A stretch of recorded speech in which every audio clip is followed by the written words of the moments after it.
हाँ, मेरे प्यारे बच्चों, आप सभी कैसे हैं? आज फिर से आपकी सेवा में हाजिर हो गए हैं लाइव क्लास लेकर के। इसमें हम लोग क्लास 10th के मैथ का चैप्टर 1 का 15 ऑब्जेक्टिव क्वेश्चन, यह 15 ऑब्जेक्टिव क्वेश्चन बहुत ही इम्पोर्टेंट है, उसका अध्ययन करने वाले हैं। तो आप सभी लोग जो है ध्यान पूर्वक देखिए, समझिए कैसे क्वेश्चन बनेंगे एग्जाम में। तो एक बार फिर से आप सभी का तहे दिल से स्वागत करते हुए क्लास को शुरू करता हूं। पहला सवाल आप लोग के लिए है, 1 नंबर क्वेश्चन, बहुत ही बेहतरीन सवाल है। आप लोग इसको सॉल्व आसानी से कर सकते हैं, इसमें नो डाउट। ठीक है, सवाल है कि निम्नलिखित में कौन सी अभाज्य संख्याएं हैं, इनमें से कौन सी अभाज्य संख्याएं हैं। देखिए, सबसे पहले हम लोग को यह समझना होगा अभाज्य संख्याएं। देखिए, यह 15 क्वेश्चन नहीं है, 15 क्वेश्चन से कितने प्रश्न निकलेंगे, ठीक है, ये आप लोग देखते जाइए। अभाज्य संख्याएं, इसको अंग्रेजी में बोलते हैं प्राइम नंबर। प्राइम नंबर, ठीक है। वैसी संख्याएं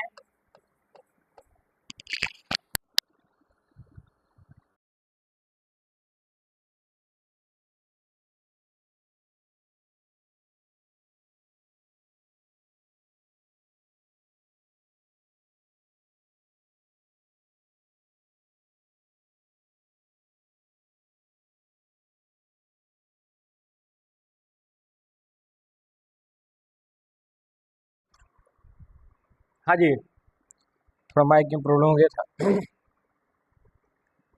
तो वैसी संख्याएं जो केवल एक एवं स्वयं से विभाजित हो,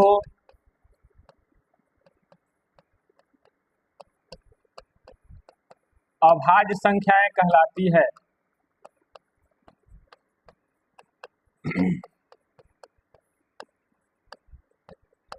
इसका दूसरा परिभाषा भी है, जिनके सिर्फ दो ही गुणनखंड हो,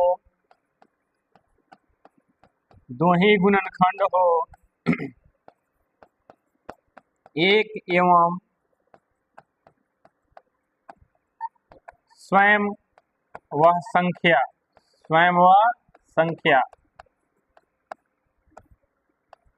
जिनके सिर्फ दो ही गुणनखंड हो। गुणनखंड किसे कहते हैं? वह संख्या जो दी हुई संख्या को पूरी तरह विभाजित कर दे, वो गुणनखंड कहलाता है। जिसे 12 को डिवाइड कर देगा तो 12 का गुणनखंड 2 हो गया। बात को समझा कीजिए। तो परिभाषा के अनुसार, ठीक है, वैसी संख्या जो केवल एक एवं स्वयं से विभाजित हो अभाज्य संख्या कहलाती है।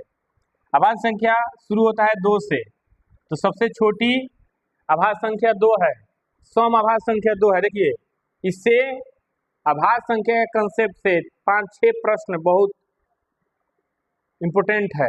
सबसे पहला चीज ध्यान दीजिएगा, पहला क्वेश्चन, सबसे छोटी अभाज्य संख्याएं,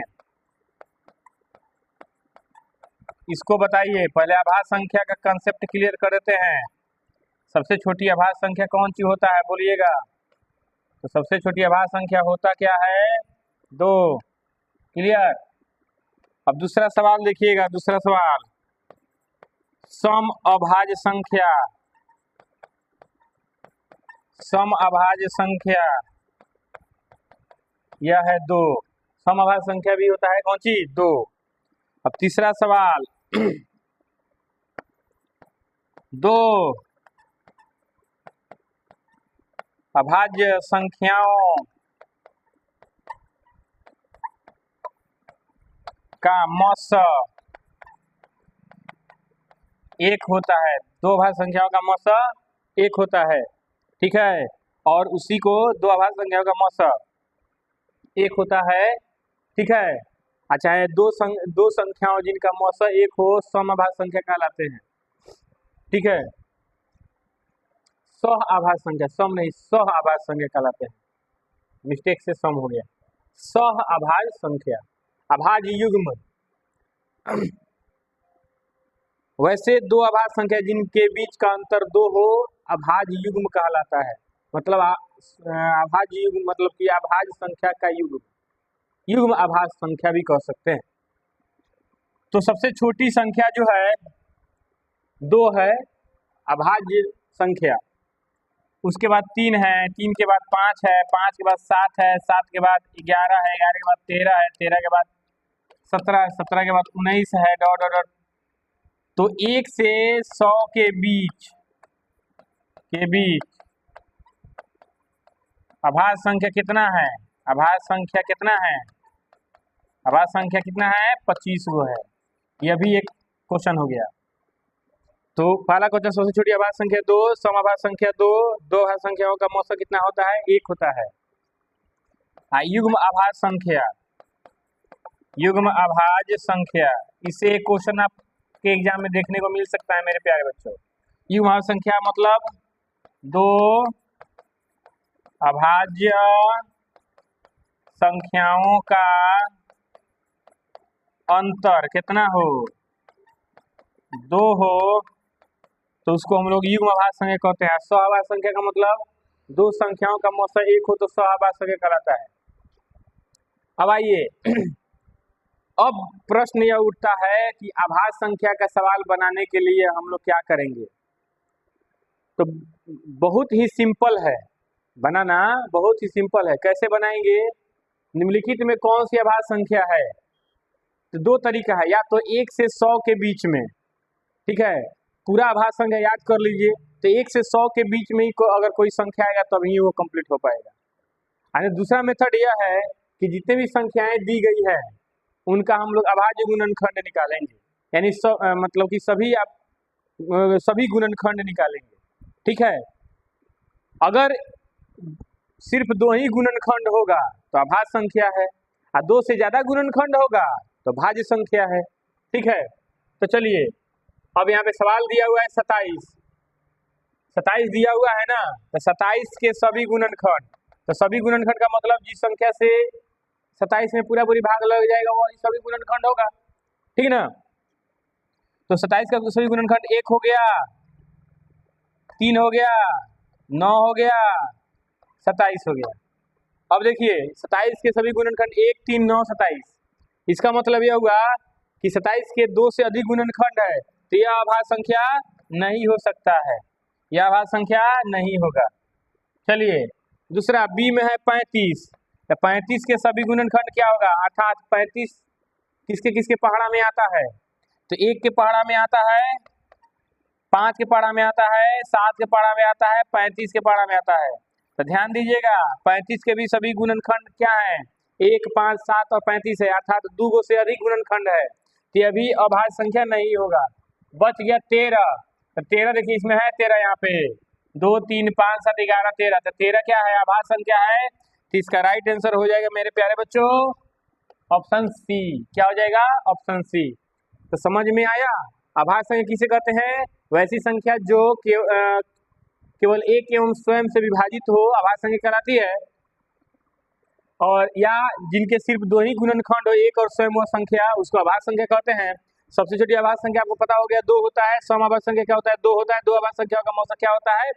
एक होता है। अभाज्य युग्म, दो अभाज्य संख्याओं का अंतर 2 हो तो उसको क्या कहते हैं? युग्म अभाज्य संख्या कहते हैं, ठीक है।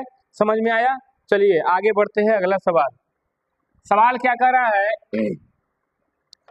इस सवाल का आंसर अभी हम पिछले सवाल में बताए हैं कि यदि a और b अभाज्य संख्याएं हैं ए और बी क्या है, अभाज्य संख्या है, तो उनका लॉसा होगा।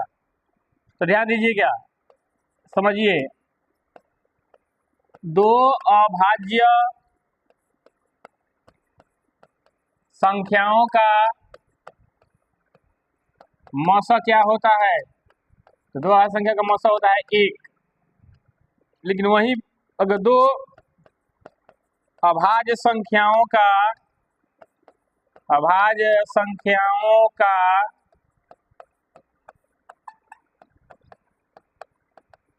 लॉसा निकालना चाहें तो क्या करेंगे, दोनों अभाज्य संख्याओं का गुणनफल, यही फॉर्मूला है, याद कर लीजिए। मौसा निकालने में तो कोई दिक्कतें नहीं है, दो अभाज्य संख्याओं का मौसा एक होता है, सीधा सीधा याद हो जाएगा। दो अभाज्य संख्याओं का लॉसा तो दोनों अभाज्य संख्याओं का गुणनफल होता है, ठीक है ना। अब देखिए इसमें क्या है, ए और बी दो अभाज्य संख्या है, तो लॉसा ए बी क्या होगा, ध्यान दीजिएगा, लॉसा ए बी क्या होगा, तो क्या लिखा गया है यहाँ पे, ध्यान दीजिएगा, दो अभाज्य संख्याओं का लॉसा क्या होता है, दोनों अभाज्य संख्याओं का गुणनफल, यानी दोनों अभाज्य संख्या क्या करेंगे, गुना करेंगे, ए गुना बी यानी ए बी, यही आंसर हो जाएगा। तो ऑप्शन सी इसका राइट लग रहा है, ऑप्शन सी इसका राइट है। बोलिए, कोई दिक्कत समझ में आ रहा है?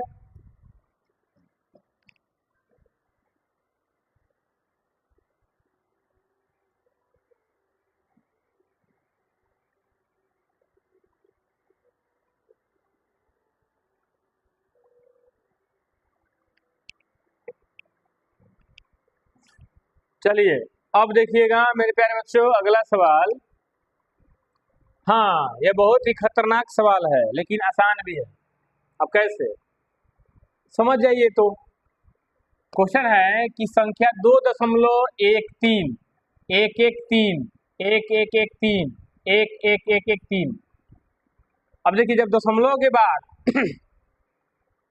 कोई खास अंक कोई खास अंक वृद्धि करके लिखा जाए, कोई खास अंक वृद्धि करके लिखा जाए, जैसे यहाँ पे देखिए एक गो एक है, यहाँ पे दो गो एक हो गया, यहाँ पे तीन गो एक हो गया, यहाँ पे चार गो एक हो गया, माने एक बढ़ा कर लिख रहे हैं एक निश्चित अंतराल पर, तो वह एक अपरिमेय संख्या होता है। जैसे 1.01 लिख रहे हैं, 001 लिखे, 0001 लिखे, 00001 लिखे, ऐसे करें तो यह भी क्या होता है, इरेशनल नंबर यानी अपरिमेय संख्या होता है, अपरिमेय होता है। ठीक है, 3 गो क्वेश्चन कंप्लीट। चौथा, स्वाभाज्य संख्याओं का मौसा। तो 1 नंबर सवाल में मैंने बतलाया स्वाभाज्य संख्याओं का मौसा क्या होता है, एक होता है, या को पता है। अगला क्वेश्चन, यदि m एक धन पूर्णांक है तो धनात्मक विषम पूर्णांक का रूप होगा, धनात्मक विषम पूर्णांक। तो विषम संख्या क्या होता है, देखिए विषम संख्या का भी कंसेप्ट समझ लीजिए मेरे प्यारे बच्चों। ऑड नंबर इसको अंग्रेजी में बोलते हैं। देखिए इसके लिए दो कंसेप्ट है, ठीक है, मतलब वैसी संख्या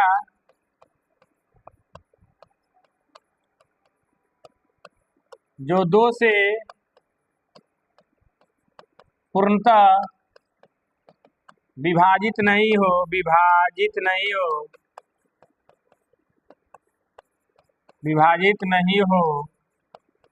उसे हम लोग ऑड नंबर कहते हैं, यानी विषम संख्या कहते हैं।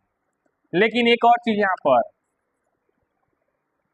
अब बड़ा संख्या अगर दिया जाए तो भाग करने में तो बहुत टाइम लग जाएगा, इसीलिए एक छोटा सा कंसेप्ट है लेकिन बहुत ही मजेदार कंसेप्ट है, समझ लीजिए। कोई भी संख्या हो, किसी संख्या का इकाई अंक 1, 3, 5, 7 और 9 हो, या 9 हो,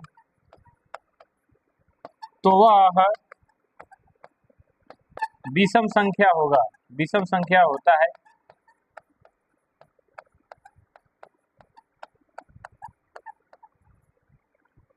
बात समझ में आया? कोई भी संख्या ले लीजिए,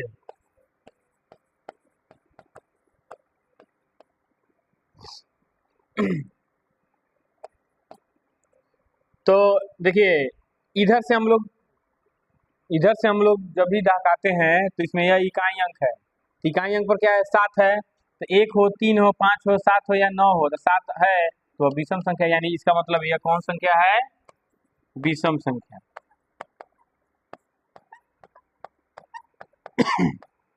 तो अब प्रश्न यह उठता है कि मेरे प्यारे बच्चों की यह सवाल कैसे बनेगा? तो ए में एक धनात्मक पूर्णांक है और धनात्मक विषम पूर्णांक का रूप, धनात्मक विषम पूर्णांक का रूप, तो विषम संख्या में 1, 3, 5, 7, 9 होगा क्या? तो ऑप्शन देखिए कि इसमें जो यूक्लिड का विभाजन एल्गोरिथम होता है, A = BQ + R, उसमें शेषफल अगर 1, 3, 5, 7 या 9 में से कोई होगा तब वही जाकर के वो ऑप्शन हो जाएगा। तो इसका शेषफल 2 है, यह नहीं होगा। इसका शेषफल 4 है, यह भी नहीं होगा। इसका शेषफल 1 है, तो यह हो जाएगा। धनात्मक विषम, विषम पूछे तो शेषफल में 1, 3, 5, 7, 9 देखना है। अगर सम पूछे तो शेषफल में 0, 1, 0, 2, 4, 6, 8 देखना है। एक और बात, अब एक बेर हनुमान गिर मत पकड़ लीजिए। मतलब यह जो भाजक है ना, भाजक से छोटे होगा आर का मान। अबे नहीं कि 4Q आप +7 लिख देंगे, नहीं, गलत हो जाए, ये गलत है। यहाँ पे भाजक से या शेषफल बड़ा नहीं हो सकता, भाजक से शेषफल छोटे हो सकता है। यानी 4 के अंदर में लेंगे तो 1 और 3 ले सकते हैं, 4 के अंदर में लेना होगा। अरे भाई आप लोग पढ़ा होगा 0 से बड़ा और बराबर R B से छोटा, A = BQ + R में हम लोग पढ़े हैं, ठीक ना? तो इस सवाल का आंसर हो जाएगा ऑप्शन सी। अगला सवाल, क्वेश्चन है निम्नलिखित में से कौन अपरिमेय संख्या नहीं है? अपरिमेय संख्या नहीं कह रहा है। अब अपरिमेय संख्या नहीं, इसका मतलब परिमेय संख्या। तो 4 का ऑप्शन में एक परिमेय संख्या कौन है? तो पाई, समझिएगा यहाँ पे पाई, ये क्या है? अपरिमेय संख्या है। और वहीं अगर देख लें पाई का वैल्यू, लिखिए पाई का वैल्यू कितना होता है? पाई बराबर कितना होता है? 22/7 होता है ना। यह क्या है? परिमेय संख्या है। पाई अपरिमेय संख्या, यह अपरिमेय संख्या है। पाई अपरिमेय संख्या है और 22/7 क्या है? परिमेय है। √7 क्या है? √7 भी अपरिमेय है, ध्यान दीजिएगा। √7 भी क्या है? तो अपरिमेय है। √2/√5 ये कटने वाला नहीं है, तो जो 2 अपरिमेय संख्याओं का भाग करने पर भी क्या मिलता है? अपरिमेय संख्या मिलता है, अपरिमेय संख्या मिलता है, ठीक है। अब देखिएगा, अब ऑप्शन डी में 3√75 बटा में √48 और 75 का गुणनखंड करेंगे ना तो यह हो जाएगा 5 × 5 × 3 और 48 गुणनखंड करेंगे तो हो जाएगा 4 × 4 × 3। अब देखिए 3, ये 5 का पेयर लग जाएगा तो 5 बाहर आ जाएगा, यानी 5 का स्क्वायर गुना 5 × 5 यानी 5 स्क्वायर, स्क्वायर से रूट खत्म तो 5 बाहर और रूट के अंदर 3, 4 का जोड़ा है यानी 4 स्क्वायर, स्क्वायर से रूट खत्म, 4 बाहर, रूट के अंदर 3, रूट 3 से रूट 3 खत्म, 5 × 3 = 15, 15/4 आया। यह कौन सी संख्या है बच्चों? यह है परिमेय संख्या। कौन सी संख्या है? परिमेय संख्या है। मेरे प्यारे बच्चों आपको समझना होगा, क्लियर? तो यह क्वेश्चन था बहुत ही मजेदार। एक क्वेश्चन है, यदि 2 संख्याओं का गुणनफल 2166 है एवं उनका मौसा 19 है तो उनका लसक ज्ञात करें। आइए एक फॉर्मूला समझिए, सूत्र क्या होता है समझिए। सूत्र यहाँ पर एक संख्या, ध्यान दीजिएगा, एक संख्या गुणा में दूसरी संख्या,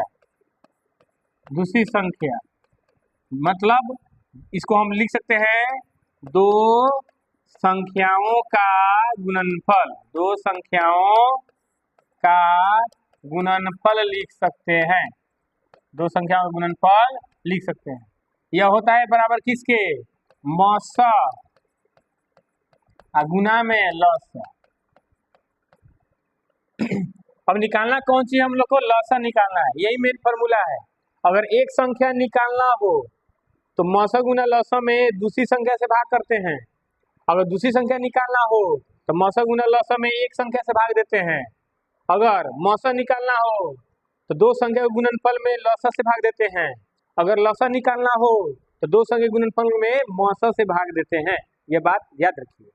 निकालना कौन सी हम लोग को? लौसा। अभी बताया गया है ना, लौसा बराबर क्या होगा?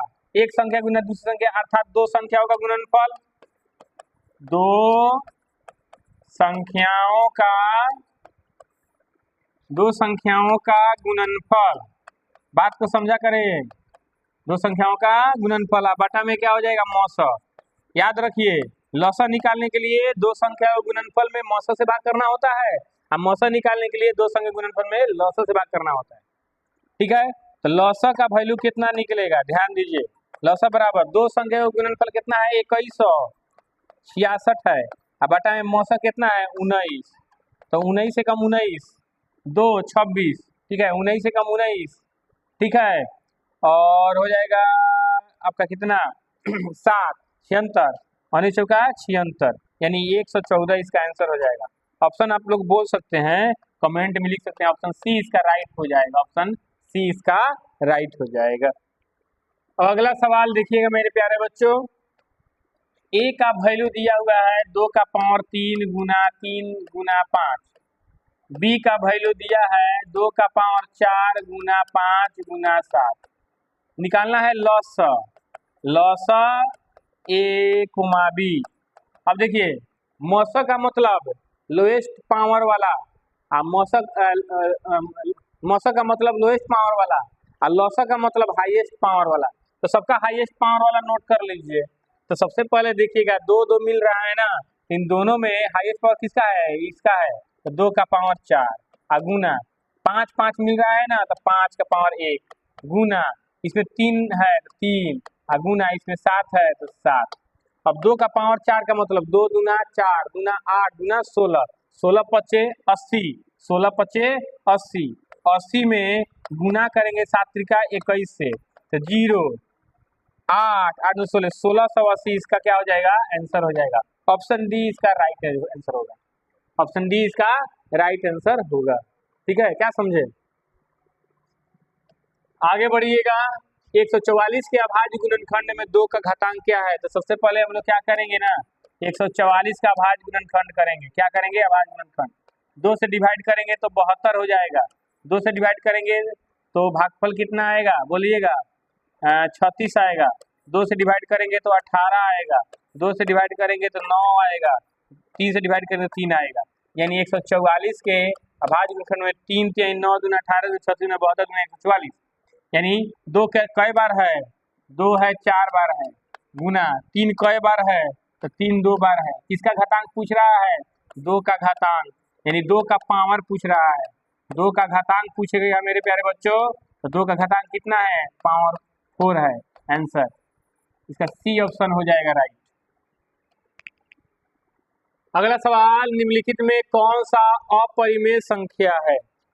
अपरिमेय संख्या, इसका मतलब यह हुआ कि सवाल में 3 गो परिमेय संख्या होगा, एक गो अपरिमेय संख्या होगा। तो ए नंबर देखिए ध्यान से, √17।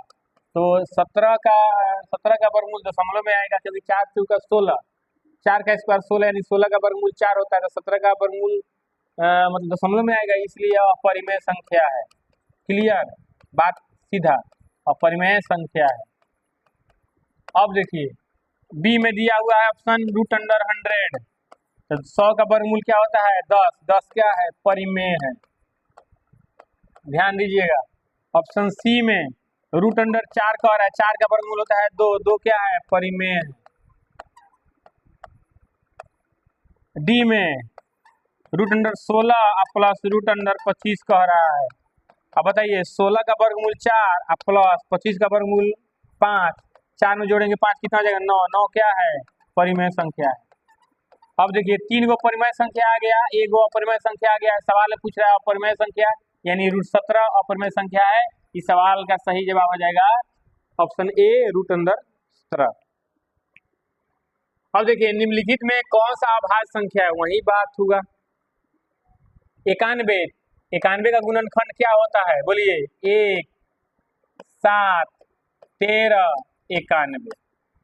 213 का गुणनखंड क्या होगा? सभी गुण 1 हो जाएगा, 3 हो जाएगा, ठीक है, 3 1 4 2 6, 3 आ जाएगा। उसके बाद आपका 3 से डिवाइड करेंगे 30, 3 7 21, 71 हो जाएगा, उसका 213 हो जाएगा। तो इसके देखिए, इसके भी 2 से अधिक गुणनखंड, 2 से अधिक गुणनखंड, 2 से अधिक गुणनखंड। अरे हर एंगल से मैं समझा दे रहा हूँ ताकि आपको दिक्कत नहीं होगा। इसमें भी 2 से अधिक गुणनखंड। अब 41 के गुणनखंड 1 और 41 से होगा, तो मात्र 2 ही गुणनखंड है, 2 ही गुणनखंड है। तो जिस संख्या के 2 ही गुणनखंड हो जाए, जिस संख्या के 2 ही गुणनखंड हो जाए वही अभाज्य संख्या होता है। ऑप्शन सी इसका राइट यानी करेक्ट आंसर हो जाएगा। अगला सवाल, 2 लगातार संख्याओं का मस है, तो कोई भी 2 लगातार संख्या आप ले लो बाबू, जैसे 8 ले लो और 9 ले लो, तो 8 का गुणनखंड क्या हो जाएगा? 1 गुना 2 गुना 2 गुना 2 हो जाएगा। 9 का गुणनखंड क्या हो जाएगा? 3, 1 गुना 3 गुना 3 हो जाएगा। दोनों में क्या मिला? तो मौसा हो जाएगा, मौसा हो जाएगा 1, और वही लौसा पूछता, तो लौसा बराबर हो जाता है, इन दोनों संख्याओं का गुना कर देंगे, 8 में गुना करेंगे 9 से, 9 8 72 आंसर हो जाएगा। तो इस सवाल का आंसर हो जाएगा ऑप्शन डी 1 हो जाएगा। अब बताइए अगला सवाल, देखिए निम्नलिखित में कौन सा परिमेय संख्या है? कौन सा परिमेय संख्या यही पूछ रहा है। तो ए ऑप्शन देखिएगा, अंडर रूट में है 1/144, 1 का वर्गमूल 1 और 144 का वर्गमूल 12, ठीक है। अरे तो मुजवानी है भाई।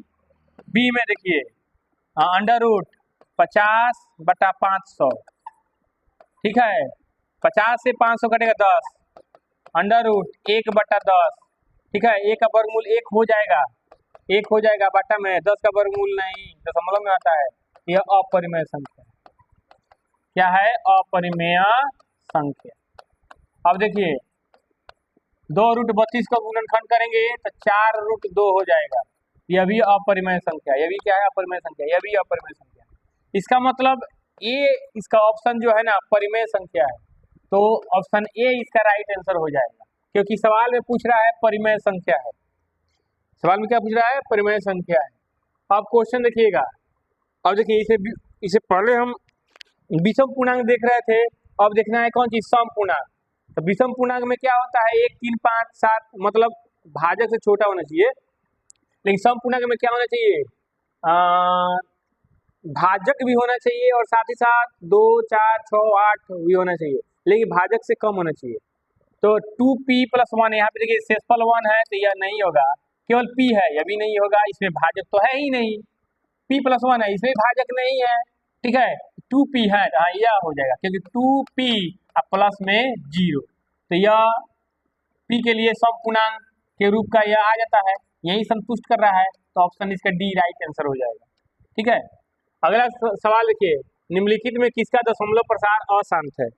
तो ये कंसेप्ट समझिए, p/q में जब q का मान जो है 2 पावर n गुना 5 पावर m के रूप का हो, तो उसका दशमलव प्रसार क्या होता है? शांत होता है। क्या होता है? शांत होता है। पुनः p/q में जब q का मान बराबर नहीं है 2 का पावर n इंटू 5 के पावर m, तो उसका क्या होता है? अशांत होता है। इतना माने आसान रूप में जानिए। तो 50 का क्या हो जाएगा? 50 का गुणनखंड हो जाएगा तुम्हारा कितना? सबका गुणनखंड a में सबका q का वैल्यू हम निकालते हैं, 50 का गुणनखंड, तो 2 गुना 5 गुना 5, तो 2 भी है 5 भी है, तो 2 भी है, 2 का पावर 1 है गुना 5 का पावर 2 है, तो 2 और 5 माने q बराबर हो जाएगा 2 और 5 के, तो शांत, यह शांत है। क्या है? यह शांत है। क्या बच्चों? यह शांत है।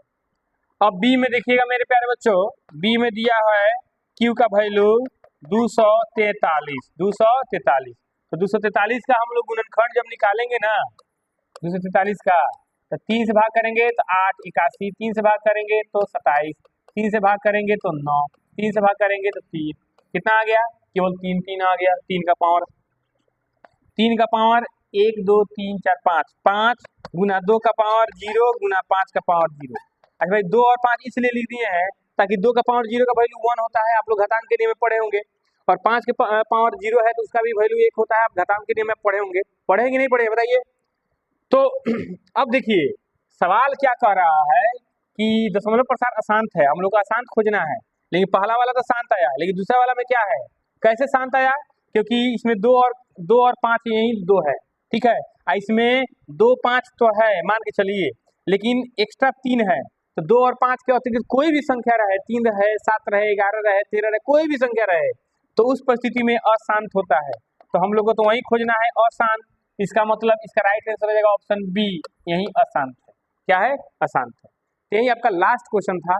इतना क्वेश्चन हम लोगों ने पढ़ा, 15 क्वेश्चन लगभग हम लोगों ने पढ़ा, और ये 15 क्वेश्चन से बहुत सारा चीज सीखने को मिला, फॉर्मूला देखने को मिला, रिवाइज भी हो गया, उसके साथ साथ जो आप लोग भूले होंगे वो आपके माइंड में आ गया, ठीक है ना। एक और बात जान लीजिए, मैथ क्या है, क्या बोलते हैं ना, रिहर्सल का चीज है, रिवीजन का चीज है, बार बार रिवीजन करते रहिएगा, मैथ आपका आते रहेगा। थोड़ा सा भी रिवीजन छोड़ दीजिएगा, थोड़ा सा भी दिक्कत मतलब मैथ में अगर हो रहा है और आप छोड़ देते हैं तो समझ जाइए कि आपको आगे जो है मैथ बनाने में बहुत सारा समस्या का सामना करना पड़ सकता है। तो चलिए इन्हीं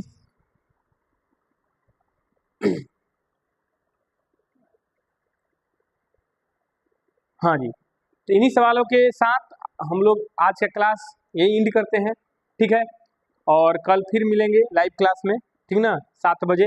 आप लोग सबको जुड़िएगा, देखिएगा। और एक और बात आपको बता दूं कि जो लोग अभी तक सब्सक्राइब नहीं किया है, सब्सक्राइब कर लीजिए, ठीक है, लाइक जरूर करिएगा और शेयर जरूर कर दीजिए।